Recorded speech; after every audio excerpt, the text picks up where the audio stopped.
Video like जरूर कर लीजिए और ऐसे वीडियो लगातार फ्री में पाने के लिए चैनल को तुरंत सब्सक्राइब कर लीजिए और बेल आइकन को जरूर टैप कर लीजिए ताकि आगे भी सारे वीडियो आपको मिलते रहे। यूट्यूब में फॉलो करते हैं तो प्लीज ये वाला फ्री टेलीग्राम चैनल जरूर ज्वाइन कर लीजिएगा। सारे नोटिफिकेशन सारे अपडेट यहीं पे आते हैं, ध्यान रखिए। नमस्कार दोस्तों, स्वागत है आपका मेरे YouTube चैनल आरो बाई स्टडी फॉर सिविल सर्विसेज में।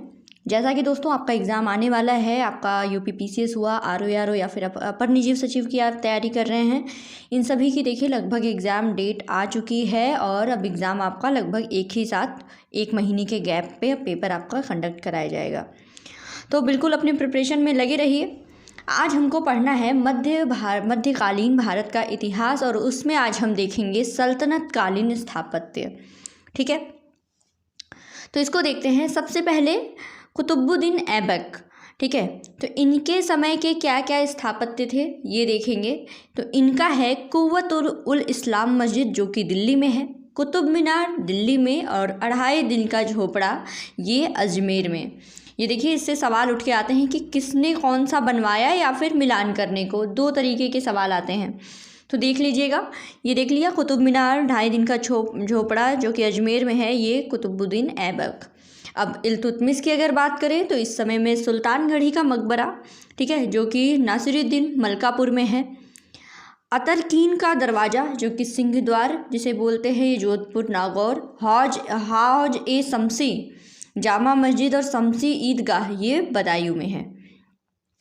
बलबन की अगर बात करें, इंपॉर्टेंट है बहुत। लाल महल कैसर लाल और बलबन के मकबरे का निर्माण दिल्ली में।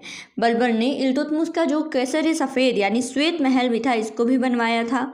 और इब्ने बतूता के अनुसार बलबन ने दार उल अमन का निर्माण करवाया जहां सुल्तानों की समाधियां स्थित थी। ठीक है, दार उल अमन ये क्या था, सुल्तानों की समाधियाँ, इसका निर्माण भी बलबन ने करवाया था। इसके अलावा लाल महल हो गया, इल्तुतमिश का श्वेत महल हो गया, ये सब का निर्माण भी बलबन ने। अलाउद्दीन खिलजी की अगर बात करें कि अलाई दरवाज़ा जो कि दिल्ली में है, जमैयत खाना मस्जिद, हिजार सितून यानी 1000 खम्भों का महल और हौज अलाई या हौज खास, इन सब का निर्माण अलाउद्दीन खिलजी ने कराया था। ठीक है, मुबारक खिलजी ने ऊखा या उर्वा मस्जिद जो कि भरतपुर राजस्थान में है। गियासुद्दीन तुगलक ने तुगलकाबाद जो कि दिल्ली का तीसरा शहर है, इसका निर्माण कराया था और गियासुद्दीन का मकबरा। मोहम्मद बिन तुगलक की अगर बात करें, ये भी बहुत ज़्यादा इम्पॉर्टेंट, इन्होंने जहाँपनाह नगर, सतपुला या सतपलाहबाद तथा विजाई या विजय मंडल और बलबन के लाल भवन का निर्माण का ये जीर्णोद्धार कराया था, जीर्णोद्धार।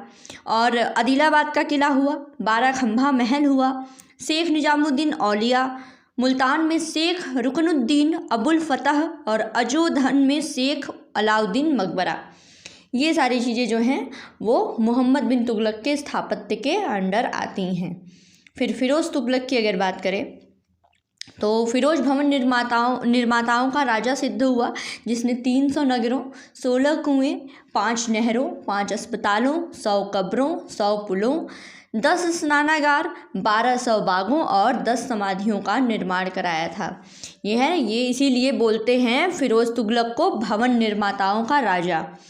बाकी जौनपुर 1359 में, फतेहाबाद, हिसार, फिरोज़ा, अखीरनपुर, उसके बाद काली मस्जिद है, खिड़की मस्जिद है, कुस्क ए शिकार महल, गुजरी महल, इन सब का निर्माण फिरोज़ तुगलक। खाने जहाँ मकबूल की अगर बात करें तो कला या कलन मस्जिद का निर्माण शाहजहाँबाद में 1775 में कराया था। फिर खाने जहाँ जूना शाह, ये खाने जहाँ तेलंगानी का मकबरा का निर्माण और फिरोज़ तुगलक के सल्तनत काल में उनके वजीर खाने जहाँ तेलंगानी के पुत्र खाने जहाँ जूना शाह ने करवाया। फिर ये पहला मकबरा था जो अष्टकोणीय था। याद रखिएगा, ये मकबरा जो है खाने जहाँ वाला, ये अष्टकोणीय था और यह मकबरा जेरूसलम की उमर मस्जिद से साम्यता रखता है, इसलिए देखिए स्पेशल है, इसको याद करिएगा, इम्पॉर्टेंट है। स्थापत्य है खाने जहाँ जूना शाह के समय। फिर है मियाँ भुआ की अगर बात करें तो मोठ मस्जिद का निर्माण सिकंदर लोदी के वजीर मियाँ भुआ ने कराया था। मियाँ भुआ कौन थे? सिकंदर लोदी के वजीर थे जिन्होंने मोठ मस्जिद का निर्माण कराया था। सिकंदर लोदी की अगर बात करें तो इन्होंने सिकंदरा का निर्माण कराया था और अकबर ने सिकंदरा का नाम बदल करके बहिस्ताबाद रखा था। ठीक है, सिकंदरा। आगे बढ़ते हैं, अगला है निजाम शाही शासकों यानी अहमदनगर। इनकी बात करें तो रूमी खां की मस्जिद या मक्का मस्जिद हुई, रूखी खां का मकबरा या पीला गुंबद या पीला मकबरा, काली मस्जिद है या उल्लाहादाद मस्जिद, कोटला मस्जिद, चंगेज़ खां का महल, दमादी मस्जिद का निर्माण निजाम शाही शासकों ने कराया था, और बाग रौजा अहमद निजाम शाह का मकबरा है। याद रखिएगा, ये बाग रौजा जो है ये अहमद निजाम शाह का मकबरा है। रूमीखा मस्जिद का निर्माण जो है बुरहान निजाम शाह प्रथम के शासनकाल में हुआ था। ये देख लिया स्थापत्य में। और है आगे इब्राहिम आदिल शाह द्वितीय के शासनकाल में। इनके शासनकाल में आनंद महल, मिहतर महल, गगन महल, मलिका जाह मस्जिद और उनकी रानी ताज सुल्तान का मकबरा। इसके अलावा बीजापुर की नई राजधानी नौरसपुर, इब्राहिम रौजा या फिर रौजा ए इब्राहिम यानी इब्राहिम का मकबरा, ये इब्राहिम आदिल शाह के शासनकाल के द्वितीय के शासनकाल के समय में था। फिर मोहम्मद कुली कुतुब शाह की अगर बात करें तो चार मीनार जो कि 1591 से लेकर 1592 ईस्वी, हैदराबाद नगर जो है 1592 ईस्वी का इसका निर्माण। इसके अलावा चंदन महल है, हीरा मस्जिद है, नदी महल है, ये सब मोहम्मद कुली कुतुब शाह के शासनकाल में। ठीक है, तो ये हमने देख लिया मध्यकालीन भारत में, ये स्थापत्य देख लिया कि किसके शासनकाल में क्या था। इसके आगे देखते हैं सल्तनत काल के सिक्के, इसको भी पढ़ लीजिए। तो इसमें है मुसलमान शासकों में सर्वप्रथम महमूद गजनवी ने भारतीय शैली के सिक्के तैयार किए थे। मुसलमान शासकों की अगर बात करें, इंपॉर्टेंट फैक्ट है, पहला शासक था मोहम्मद गजनवी जिसने भारतीय शैली के सिक्के तैयार किए थे। इनकी रजत मुद्राओं यानी चांदी, ठीक है, इनकी रजत मुद्राओं में संस्कृत में कलमा लिखा गया था। देखिए काफ़ी ज़्यादा स्पेशल है कि लोग कैसे भारत के कल्चर को अडॉप्ट कर रहे थे। जो ये चांदी की मुद्राएं थी, इसमें जो कलमा लिखा गया था वो संस्कृत भाषा में लिखा हुआ दिखाई देता है। और इसके अलावा सिक्कों पर घुड़सवार और नंदी का अंकन है। ठीक है, और द्विभाषी सिक्कों की अगर बात करें तो इसकी शुरुआत किसने की थी? गजनवी शासकों ने ही की थी। ठीक है, द्विभाषी सिक्के यानी दो प्रकार की भाषाओं में उस पर अंकित था। ठीक है, तो एग्जाम में पूछा जा सकता है कि द्विभाषी सिक्कों की शुरुआत किसने की थी? याद रखिएगा, गजनवी शासकों ने। आगे देखते हैं मोहम्मद गोरी के सिक्कों की अगर बात करें तो इसमें हिंदू देवी लक्ष्मी की आकृति बनी हुई है। ठीक है, और मोहम्मद बिन साम लिखा हुआ है।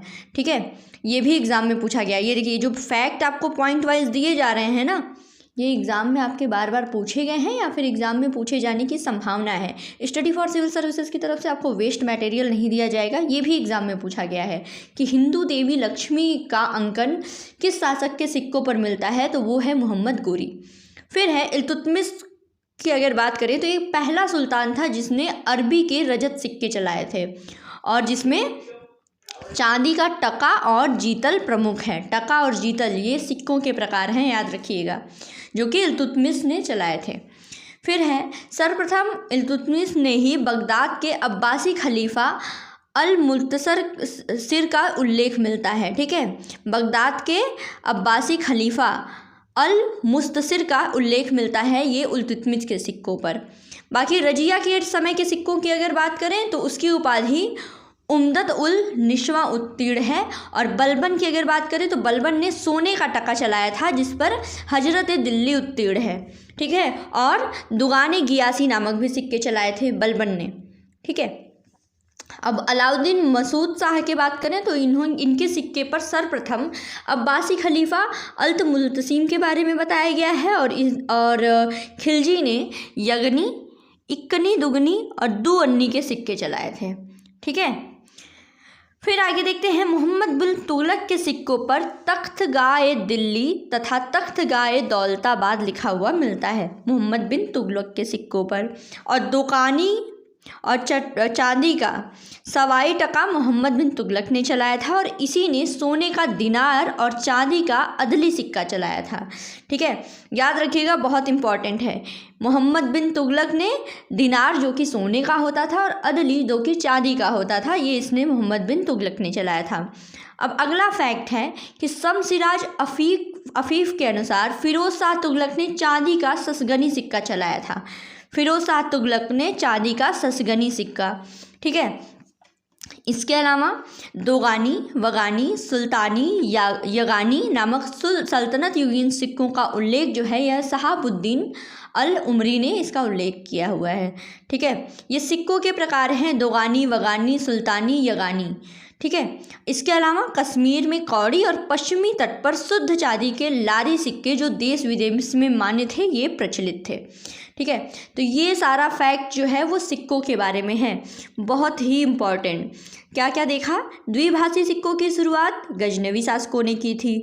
सिक्कों पर हिंदू देवी लक्ष्मी की आकृति मोहम्मद गोरी के समय। अरब के रजत सिक्के, जिसमें रजत मतलब चांदी के सिक्के, टका और जीतल, ये इल्तुतमिश के समय।